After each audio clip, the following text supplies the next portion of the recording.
Again welcome back to my channel बच्चों। फिर से मैं आपके लिए एक वीडियो बना रही हूँ जो है heating effect of electric current पर based. So let's see that one.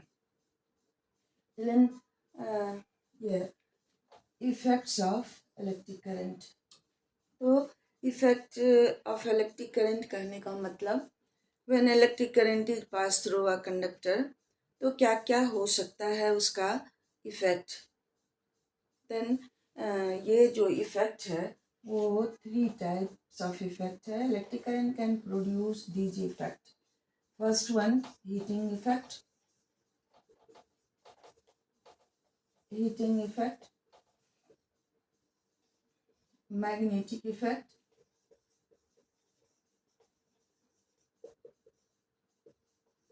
magnetic effect, and third one, chemical effect.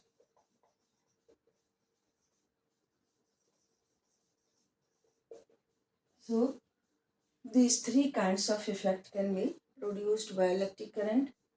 क्या क्या? Heating effect, magnetic effect and chemical effect. Children, so हम लोग को ये हीटिंग इफेक्ट तो पढ़ना है, मैग्नेटिक इफेक्ट भी पढ़ना है नेक्स्ट चैप्टर में, बट केमिकल इफेक्ट अभी इस स्टैंडर्ड में क्लास 10 तक नहीं पढ़ना है। सो बच्चों, ये हम लोग देखते हैं ये हीटिंग इफेक्ट क्या है। हमारा टॉपिक है हीटिंग इफेक्ट।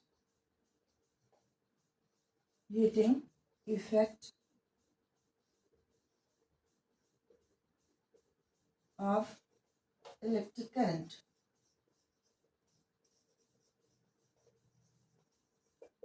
ये क्या है? So when electric current is passed through a conductor, then what happens? After some time the conductor starts getting heated.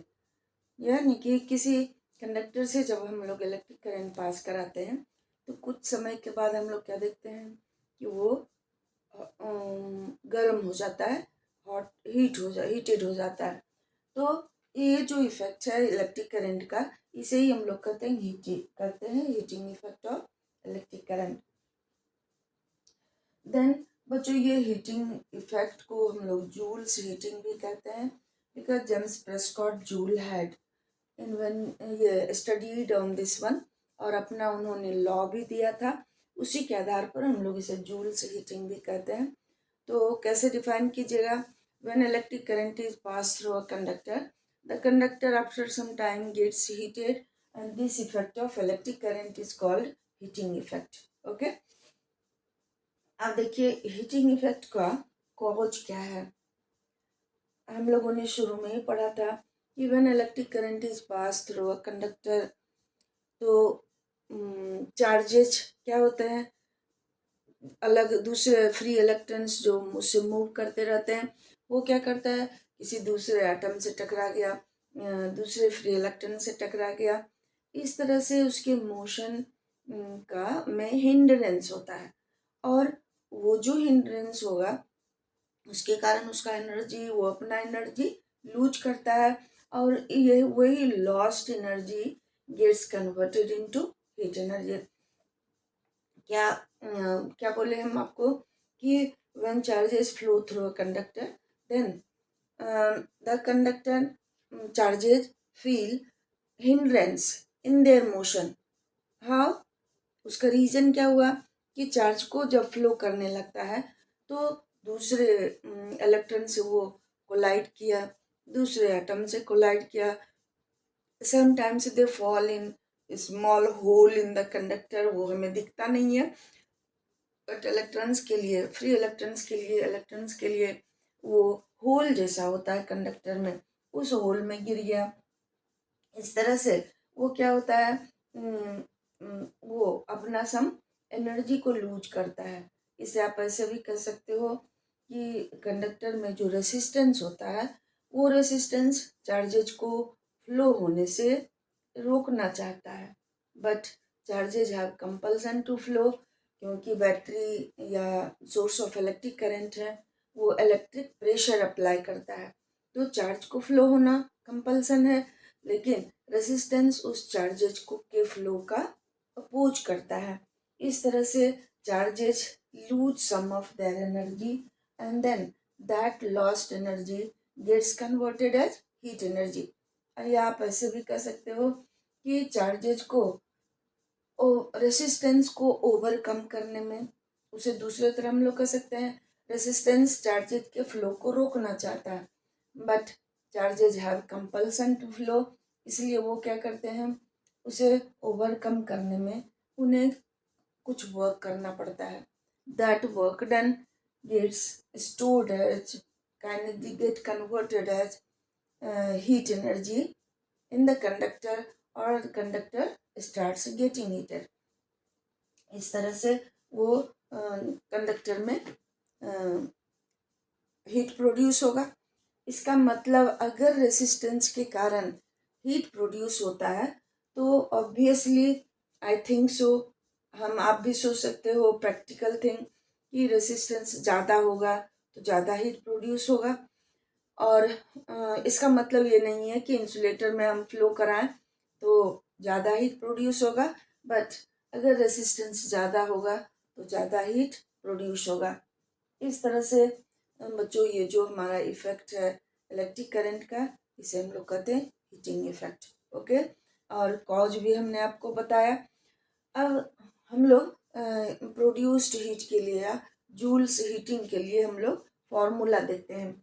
Joule James Prescott joule ने क्या कहा कि when electric current is pass through the conductor then produced heat is directly proportional to resistance of the conductor. When I and T are constant. कहने का मतलब जब current same current flow कराते हैं सेम टाइम तक किसी conductor में, तो हम लोग क्या देखते हैं कि अगर रेसिस्टेंस बढ़ेगा, अलग अलग कंडक्टर का रेसिस्टेंस अगर चेंज हो तो प्रोड्यूस्ड हीट भी बढ़ेगा. कब हम लोग देखेंगे, जब सेम करंट सेम टाइम तक अलग अलग कंडक्टर में फ्लो कराते हैं जिसका रेसिस्टेंस अलग अलग है, तो वो कंडक्टर जिसका रेसिस्टेंस ज़्यादा होगा उसमें ज़्यादा हीट प्रोड्यूस होगा, और जिसमें रेसिस्टेंस कम होगा उसमें कम हीट प्रोड्यूस होगा. तो ये हो गया second one. Produced heat is directly proportional to square of the current. When R and T are constant. जब कंडक्टर से कंडक्टर फिक्स्ड कंडक्टर जो है उसमें उसका रेसिस्टेंस भी फिक्स होगा, तो सेम कंडक्टर में अगर हम सेम टाइम तक अलग अलग करंट फ्लो कराते हैं, क्या आर कांस्टेंट रहना है, टाइम भी सेम रखना है, देन प्रोड्यूस्ड हीट करंट के स्क्वायर के डायरेक्टली प्रोपोर्शनल होगा, यानी कि करंट से ज़्यादा इफेक्ट होगा प्रोड्यूस्ड हीट पर. तो थर्ड वन क्या है, produced heat is directly proportional to time when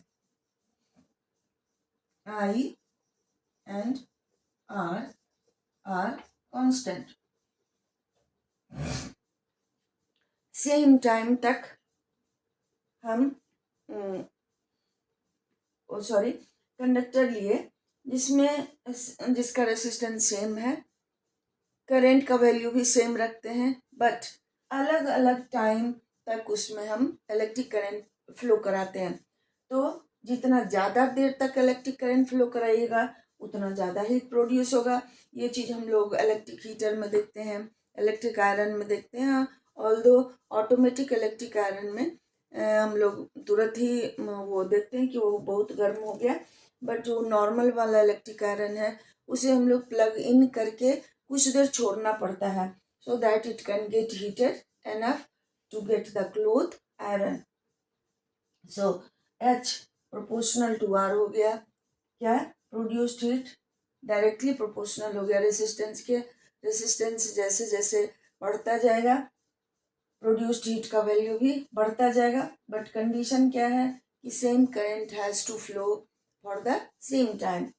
दूसरा में क्या हो गया, H proportional to I square, produced heat current के डायरेक्टली प्रोपोर्शनल हुआ कब, जब रेसिस्टेंस भी सेम है और सेम टाइम तक करंट फ्लो कराते हैं।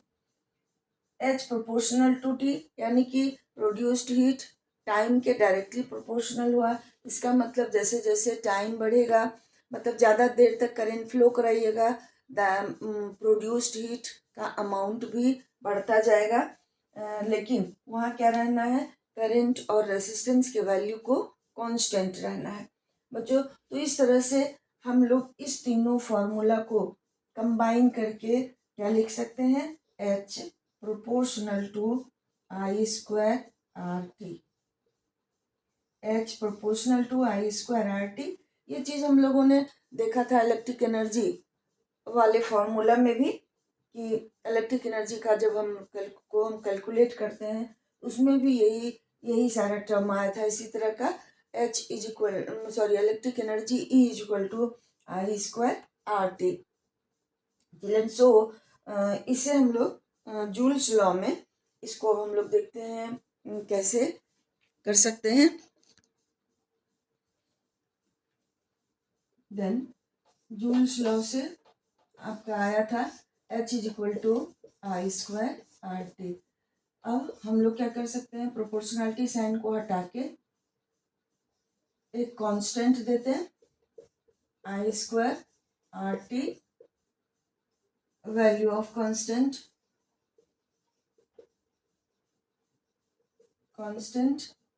Is 1। So H is equal to क्या हो गया, आई स्क्वायर आर टी। इस तरह से बच्चों प्रोड्यूस्ड हीट के लिए ये हमारा फॉर्मूला हो गया, और यही हमारा है हीटिंग इफेक्ट। प्रोड्यूस्ड हीट के लिए भी सेम यूनिट होगा इसमें भी, because electric energy is getting converted to heat energy. So ये हमारा फॉर्मूला हो गया चिल्ड्रन। सो अगर आप डायरेक्ट इस तरह से प्रोड्यूस्ड हीट के लिए जूल्स लॉ पढ़ते हो देन इट्स ओके। अदरवाइज हम लोग क्या कर सकते हैं, ये भी कि let a conductor having some resistance R, इससे हम लोग आई करंट फ्लो कराए, कैसे, क्यू चार्ज फ्लो कर रहा है टी सेकेंड तक अंडर पोटेंशियल डिफरेंस वी। तो फिर से हम लोग वही निकाल लेंगे वर्क डन के लिए, जैसे हम लोगों ने इलेक्ट्रिक एनर्जी और पावर में डिराइव किया था फॉर्मूला, उसी तरह से हम लोग को ये फॉर्मूला भी मिल जाएगा। कैसे, W is equal to V into Q कीजिएगा, फिर V इंटू क्यू की जगह I इंटू टी लिख सकते हैं। फिर से अगर V का वैल्यू आई आर पुट करते हो, I R into V I T, तो आपको हो गया क्या, आई स्क्वायर आर टी। यही जो है वर्क डन या लॉस्ट एनर्जी हीट में कन्वर्ट कर जाता है। इस तरह से हम लोगों ने joules law for heating effect of electric current हम लोगों ने फिनिश किया चिल्ड्रन। सो ये आपका हीटिंग इफेक्ट हो गया इसका। अब हम लोग देखते हैं कि एप्लीकेशन कहाँ कहाँ हम लोगों के लाइफ में है। Okay, so let's see that one.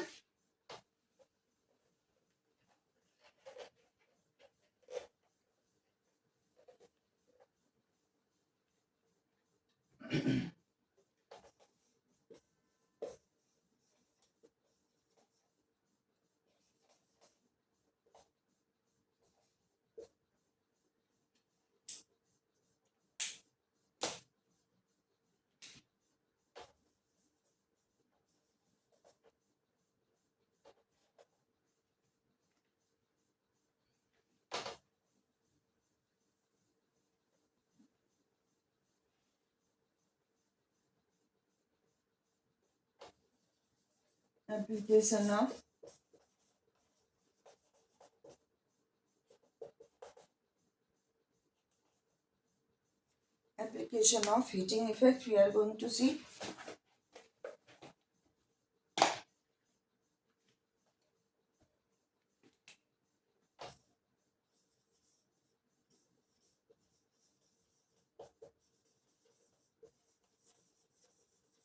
application of heating effect of electric current.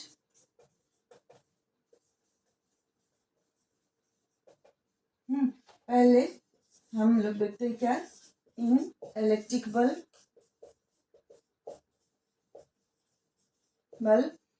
Bulb में हम लोग क्या यूज करते हैं, tungsten. Filament of electric bulb is made of tungsten, और उसका मेल्टिंग पॉइंट हाई होता है कि अगर ऑक्सीजन उसके अंदर न जाए तो क्या होगा, वो 300 डिग्री सेल्सियस तक हॉट होके वो it starts glowing and produces heat and light.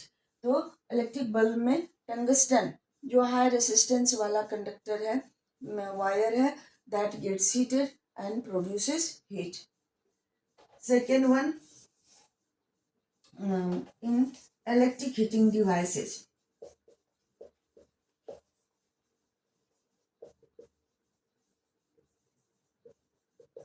In electric heating devices like electric heater, water heater,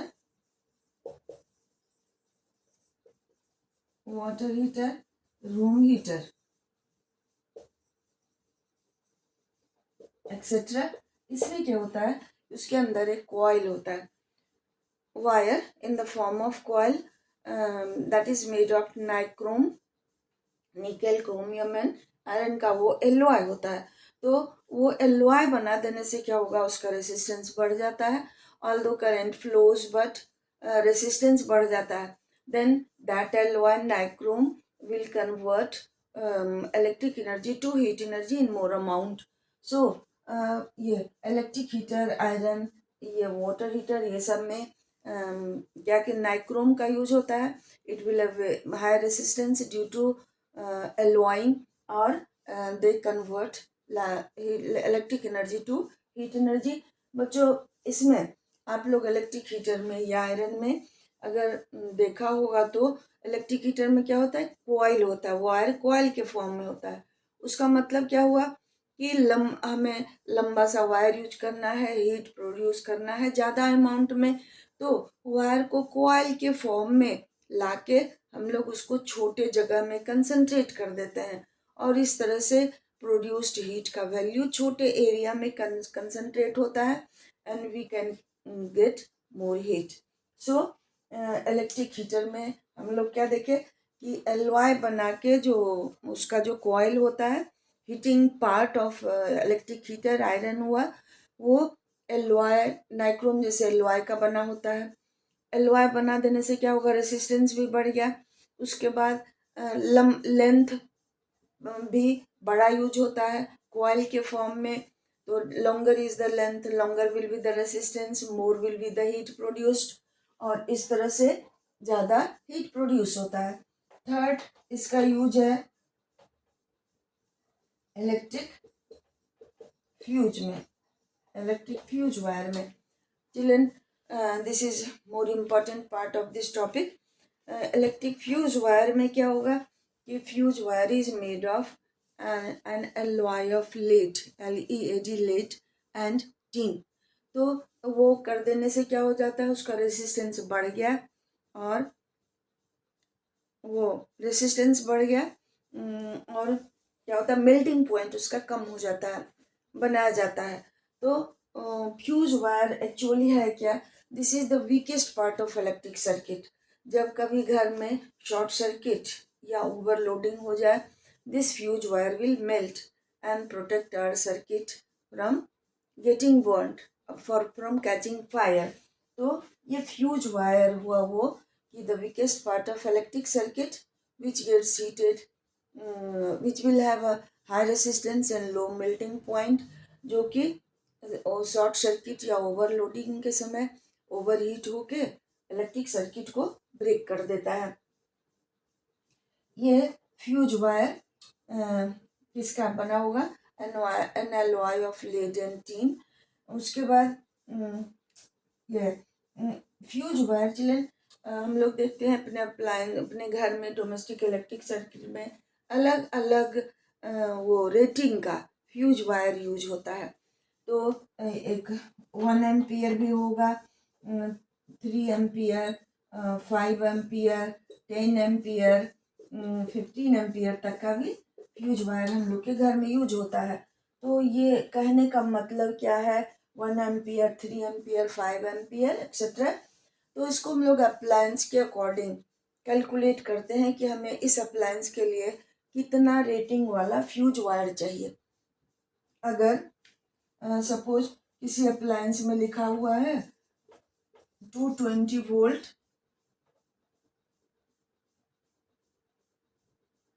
220 volt and 100 वाट, मान लीजिए ये लिखा हुआ है। तो ये दोनों जो एक साथ किसी अप्लायंस में लिखा रहता है, इसको हम लोग कहते हैं पावर रेटिंग ऑफ अप्लायंस। क्या क्या लिखा रहेगा, potential difference, voltage and power, then इसको कहिएगा आप लोग, हम लोग पावर रेटिंग। तो ये लिखा रहेगा। अब इससे हम निकाल लेंगे कि उस अप्लायंस के थ्रू कितना करंट फ्लो हो सकता है। किससे निकालिएगा, P is equal to V I formula से। I is equal to P by V। तो P हो गया कितना आपको 100 वाट एंड V हो गया 220। तो ये 5/11, तो ये कितना हो गया 5/11 एम्पियर इससे करंट फ्लो हो सकता है। तो इसके लिए हम लोग को कितना चाहिए, मैक्सिमम 1 एम्पियर वाला फ्यूज वायर चाहिए। तो बाय दैट वे हम लोग क्या करते हैं, कैलकुलेट करते हैं कि कितने रेटिंग वाला हमें फ्यूज वायर चाहिए, और उसके अकॉर्डिंग हम लोग अलग अलग अप्लायंस के लिए अलग अलग फ्यूज वायर का यूज करते हैं। और हम लोग देखते भी, हम अपने घर में पावर प्लग होता है, आपका नॉर्मल वाला प्लग होता है। तो पावर प्लग में आप वैसे अप्लायंस को यूज करते हैं जो ज़्यादा इलेक्ट्रिक एनर्जी कंज्यूम होता है, और उसके लिए फ्यूज वायर भी अलग होता है मेन सर्किट में। ओके, तो चिल्ड्रन इस तरह से हम लोगों ने आज क्या देखा, heating effect of electric current and its application.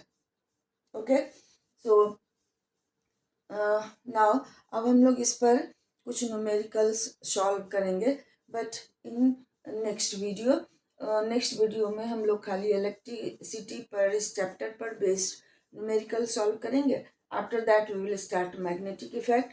सो बच्चों, keep on watching, and if little bit it is beneficial, then I will be happy for that. Although so many videos are there, good, very very good videos are there based on high technology, but even though I am doing my work. Okay, so thank you for watching, and कुछ अच्छा लगे, it's okay, or improvement, तो so many improvements these videos need, but even though I will expect your support and cooperation. Thank you for watching बच्चों।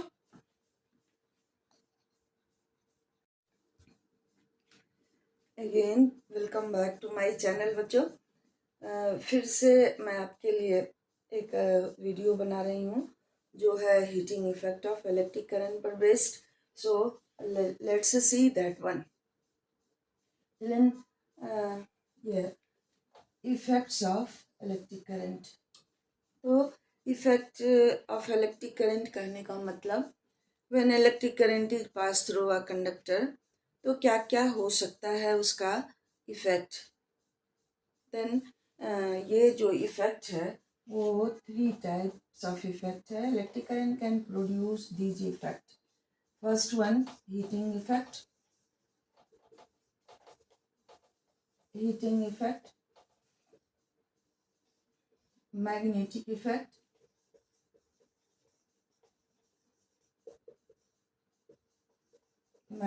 effect, and third one, chemical effect.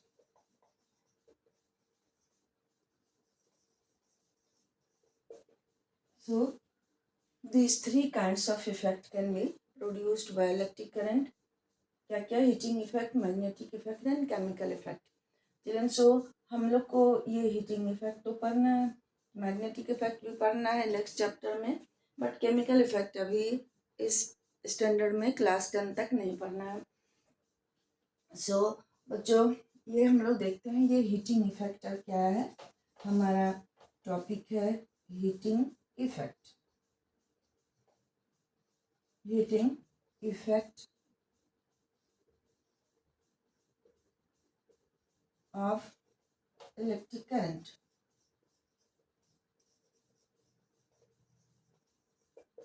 ये क्या है? So when electric current is passed through a conductor, then what happens? After some time the conductor starts getting heated. यानी कि किसी conductor से जब हम लोग इलेक्ट्रिक करंट पास कराते हैं तो कुछ समय के बाद हम लोग क्या देखते हैं कि वो गर्म हो जाता है, हीटेड हो जाता है। तो ये जो इफेक्ट है इलेक्ट्रिक करंट का, इसे ही हम लोग कहते हैं heating effect of electric current. Then बच्चों ये हीटिंग इफेक्ट को हम लोग जूल्स हीटिंग भी कहते हैं, because James Prescott joule had ये स्टडीड ऑन दिस वन, और अपना उन्होंने लॉ भी दिया था, उसी के आधार पर हम लोग इसे जूल्स हीटिंग भी कहते हैं। तो कैसे डिफाइन कीजिएगा?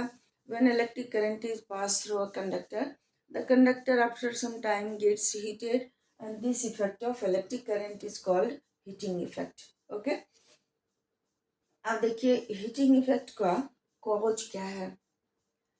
हम लोगों ने शुरू में ही पढ़ा था कि when electric current is pass through a conductor, तो चार्जेस क्या होते हैं, अलग दूसरे फ्री इलेक्ट्रॉन्स जो उससे मूव करते रहते हैं, वो क्या करता है, किसी दूसरे एटम से टकरा गया, दूसरे फ्री इलेक्ट्रॉन से टकरा गया, इस तरह से उसके मोशन का में हिंड्रेंस होता है, और वो जो हिंड्रेंस होगा उसके कारण उसका एनर्जी, वो अपना एनर्जी लूज करता है, और ये वही lost energy gets converted into heat energy.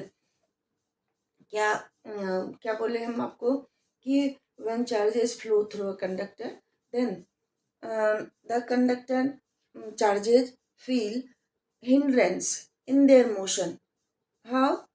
उसका रीजन क्या हुआ कि चार्ज को जब फ्लो करने लगता है तो दूसरे इलेक्ट्रॉन से वो कोलाइड किया, दूसरे एटम से कोलाइड किया, sometimes they fall in small hole in the conductor, वो हमें दिखता नहीं है, बट इलेक्ट्रॉन्स के लिए, फ्री इलेक्ट्रॉन्स के लिए वो होल जैसा होता है कंडक्टर में, उस होल में गिर गया।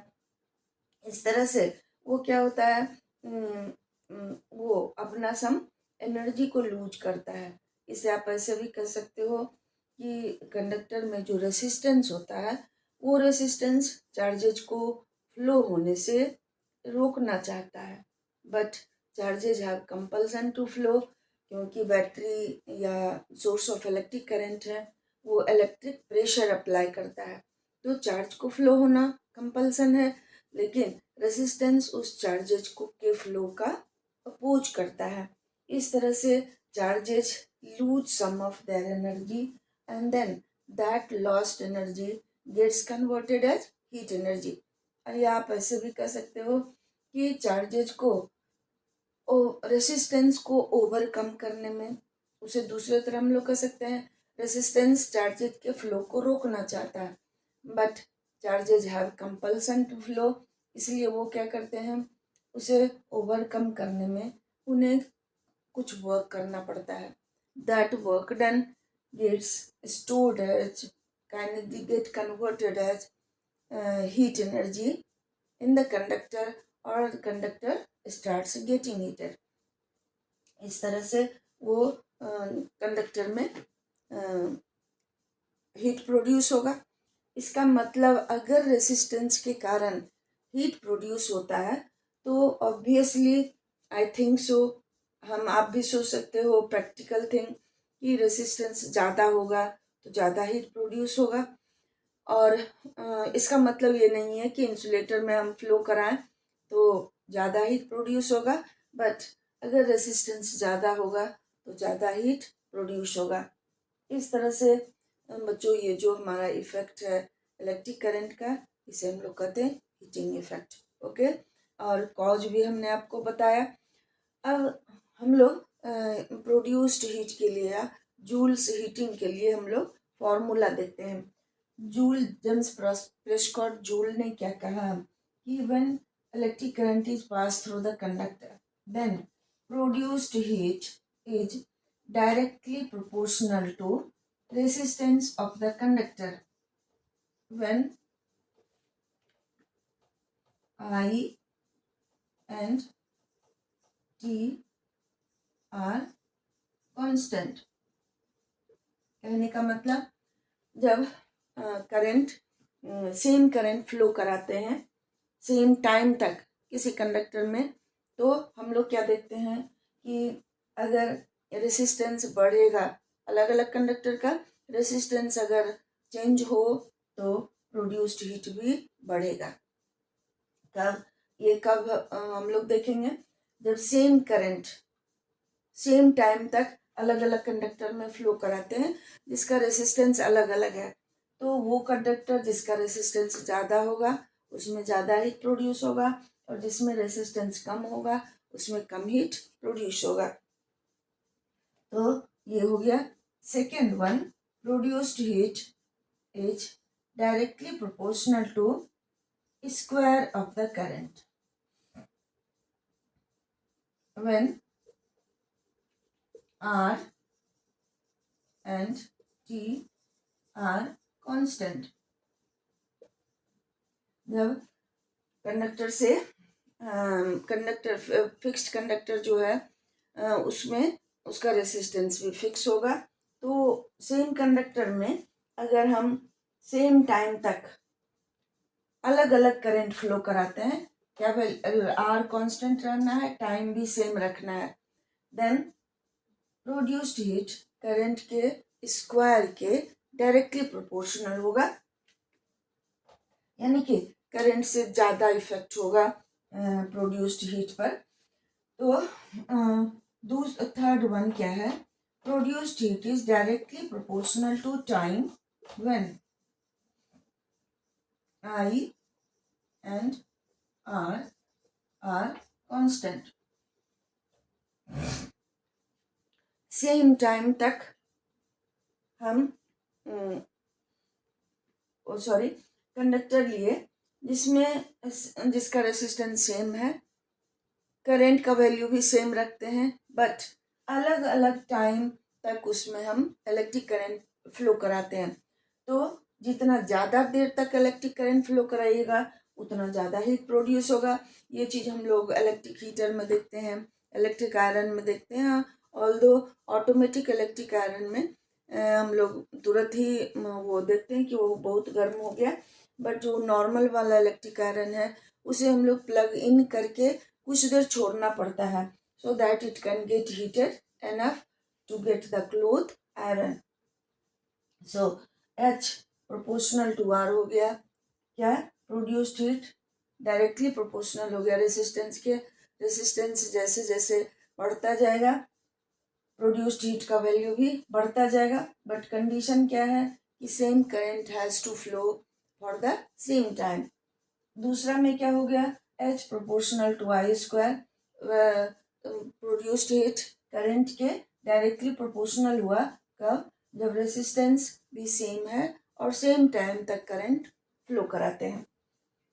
H प्रोपोर्शनल टू T, यानी कि प्रोड्यूस्ड हीट टाइम के डायरेक्टली प्रोपोर्शनल हुआ। इसका मतलब जैसे जैसे टाइम बढ़ेगा, मतलब ज़्यादा देर तक करंट फ्लो कराइएगा, द प्रोड्यूस्ड हीट का अमाउंट भी बढ़ता जाएगा, लेकिन वहाँ क्या रहना है, करंट और रेसिस्टेंस के वैल्यू को कांस्टेंट रहना है बच्चों। तो इस तरह से हम लोग इस तीनों फार्मूला को कंबाइन करके क्या लिख सकते हैं, H proportional to I square RT। H proportional to I square RT, ये चीज़ हम लोगों ने देखा था इलेक्ट्रिक एनर्जी वाले फॉर्मूला में भी, कि इलेक्ट्रिक एनर्जी का जब हम कैलकुलेट करते हैं उसमें भी यही सारा टर्म आया था इसी तरह का। Electric energy E is equal to I square RT। So इसे हम लोग जूल्स लॉ में इसको हम लोग देखते हैं कैसे कर सकते हैं। देन जूल्स लॉ से आपका आया था H is equal to I square R T. अब हम लोग क्या कर सकते हैं, प्रोपोर्शनलिटी साइन को हटा के एक कांस्टेंट देते हैं I square R T, value of constant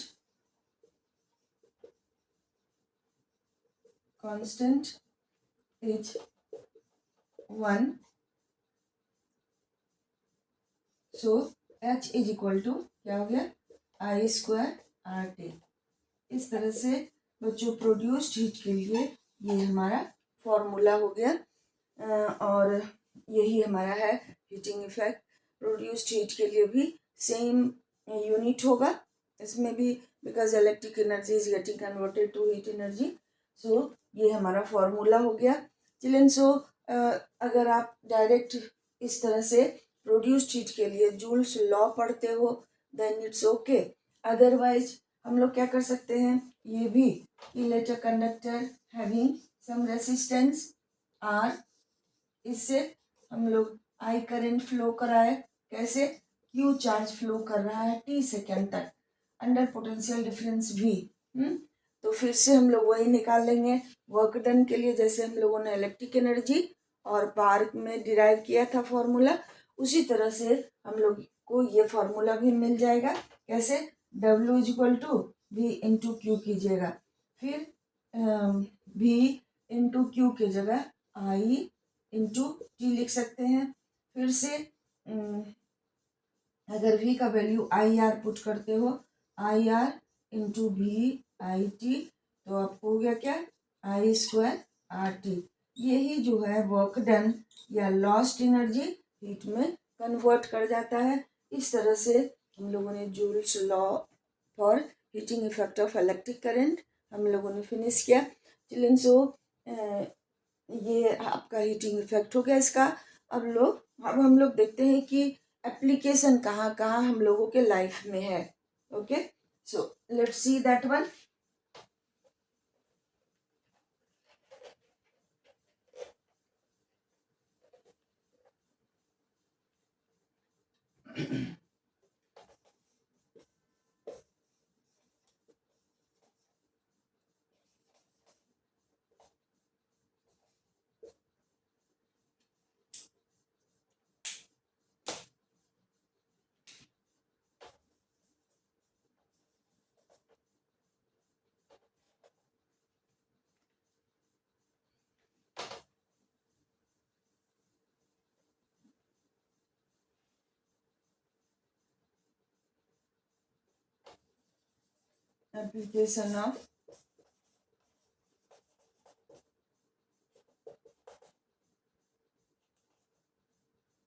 application of heating effect we are going to see.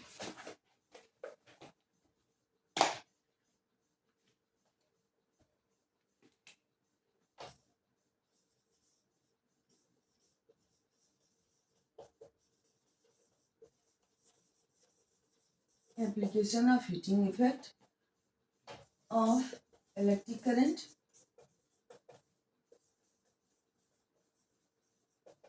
पहले हम लोग देखते हैं क्या, इन electric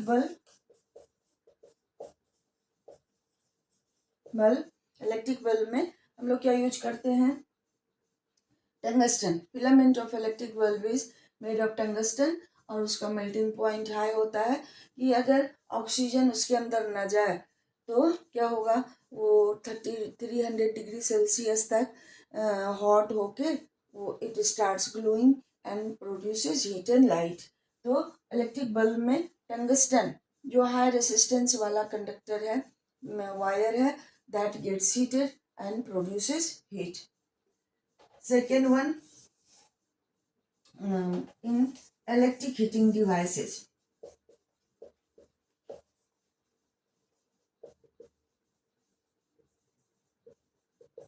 In electric heating devices like electric heater, water heater,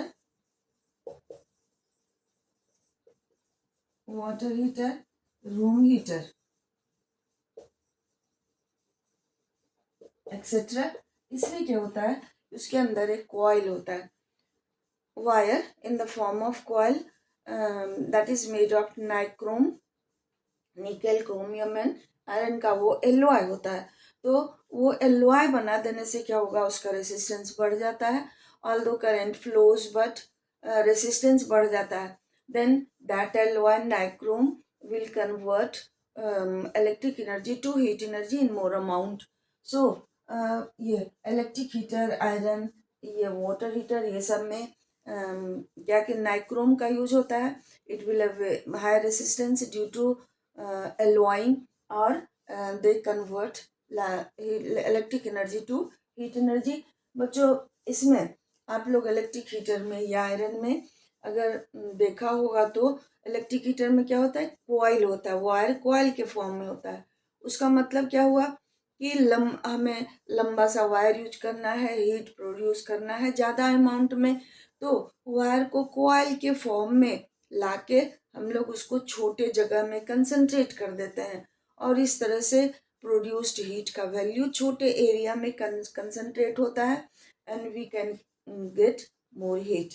so electric heater में हम लोग क्या देखें कि एलॉय बना के, जो उसका जो कॉइल होता है, heating part of electric heater iron हुआ, वो एलॉय नाइक्रोम जैसे एलॉय का बना होता है। एलॉय बना देने से क्या होगा, रेसिस्टेंस भी बढ़ गया।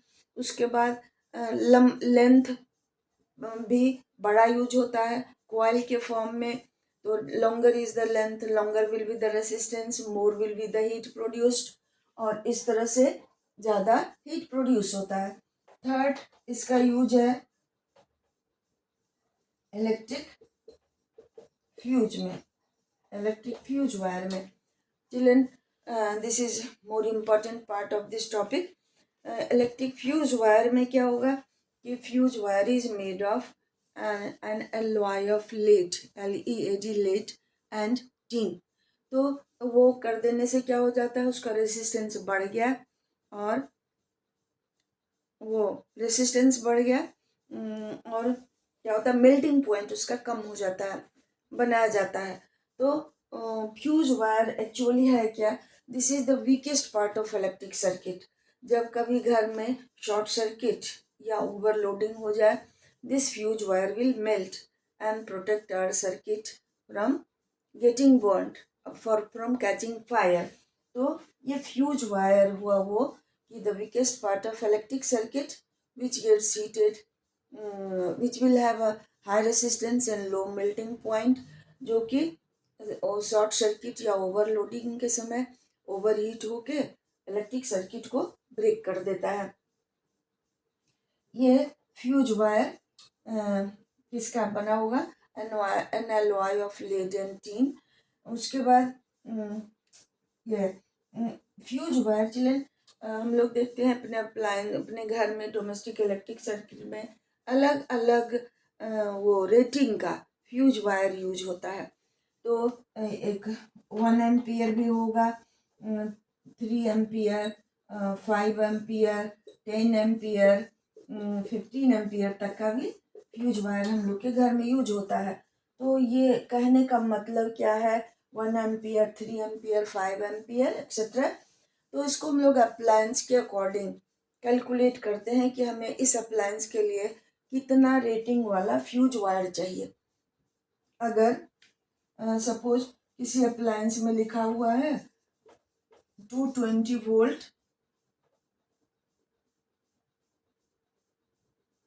220 वोल्ट एंड 100 वाट, मान लीजिए ये लिखा हुआ है, तो ये दोनों जो एक साथ किसी अप्लायंस में लिखा रहता है, इसको हम लोग कहते हैं पावर रेटिंग ऑफ अप्लायंस। क्या क्या लिखा रहेगा, potential difference, voltage and power, then इसको कहिएगा आप लोग, हम लोग पावर रेटिंग। तो ये लिखा रहेगा। अब इससे हम निकाल लेंगे कि उस अप्लायंस के थ्रू कितना करंट फ्लो हो सकता है। किससे निकालिएगा, P is equal to BI formula से। I is equal to P by V, तो P हो गया कितना आपको 100 वाट, एंड V हो गया 220, तो ये 5/11, तो ये कितना हो गया 5/11 एम्पियर इससे करंट फ्लो हो सकता है। तो इसके लिए हम लोग को कितना चाहिए, मैक्सिमम 1 एम्पियर वाला फ्यूज वायर चाहिए। तो बाय दैट वे हम लोग क्या करते हैं, कैलकुलेट करते हैं कि कितने रेटिंग वाला हमें फ्यूज वायर चाहिए, और उसके अकॉर्डिंग हम लोग अलग अलग अप्लायंस के लिए अलग अलग फ्यूज वायर का यूज करते हैं। और हम लोग देखते भी, हम अपने घर में पावर प्लग होता है, आपका नॉर्मल वाला प्लग होता है। तो पावर प्लग में आप वैसे अप्लायंस को यूज करते हैं जो ज़्यादा इलेक्ट्रिक एनर्जी कंज्यूम होता है, और उसके लिए फ्यूज वायर भी अलग होता है मेन सर्किट में। ओके, तो चिल्ड्रन इस तरह से हम लोगों ने आज क्या देखा, heating effect of electric current and its application. Okay, so now अब हम लोग इस पर कुछ न्यूमेरिकल्स सॉल्व करेंगे, बट इन नेक्स्ट वीडियो में हम लोग खाली इलेक्ट्रिसिटी पर, इस चैप्टर पर बेस्ड न्यूमेरिकल सॉल्व करेंगे। After that we will start magnetic effect. So बच्चों, keep on watching, and if little bit it is beneficial, then I will be happy for that. Although so many videos are there, good, very very good videos are there based on high technology, but even though I am doing my work. Okay, so thank you for watching, and कुछ अच्छा लगे, it's okay, or improvement, तो so many improvements these videos need, but even though I will expect your support and cooperation. Thank you for watching बच्चों.